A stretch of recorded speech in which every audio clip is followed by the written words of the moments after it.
Tim and Sherice, now, professional athletics, the divorce rate is off the charts.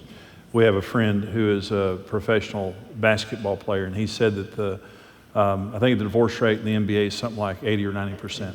It's just unbelievable. So the fact that you're here together, happy, intact family, all of that, statistically, I mean, that's a miracle. It really is.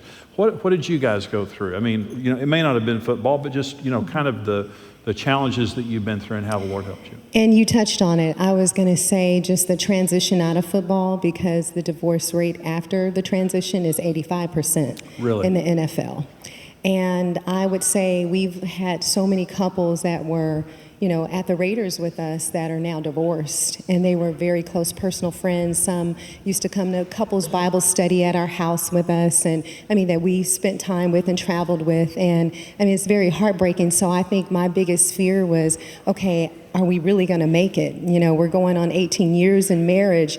Are we really going to make it? But one thing I know about Tim is that, and the one thing that really, really just attracted me to Tim is that he loved the Lord, and that he was serious about his walk with God. And in his book, he states it, but he did tell me, I will always love God first, so you don't ever have to worry about me cheating on you. Wow. Because I have someone else I have to answer to. I think that's great. And that was strong.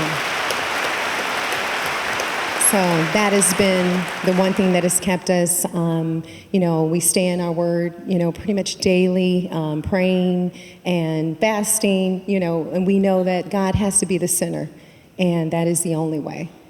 Wow. Yeah. And so your friends, Tim, in NFL, and, the dynamic that you saw there, the fame, the money, what is it that takes those marriages down? Well, the one thing that is missing is the God.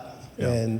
And I heard Sean say in his piece, and I told him, I say it all the time, is how do people go through this world without having God in their life? Right. It's one of those things I can't even imagine. Because I know what Tim Brown up here wants to do. Yeah. But I have to every day allow God to be the forefront of my life. I tell my wife that everything that happens in my life, be it marriage, be it whatever, has to be spiritual. I cannot look at it in the natural, because once I look at it in the natural, that means I'm going to react to it in a natural way. I have to look at whatever happens, be it good, be it bad, I have to look at it from a spiritual point of view. So as much as you try and encourage other people to encourage athletes, for sure, because it's a very difficult thing. And people, say, well, you're an athlete, you got money, you have this. But I tell people all the time, imagine your profession that you're in, and somebody tell you at 27, 28, 29, 30. I was very fortunate. I played 17 years. I got to play till I was 38.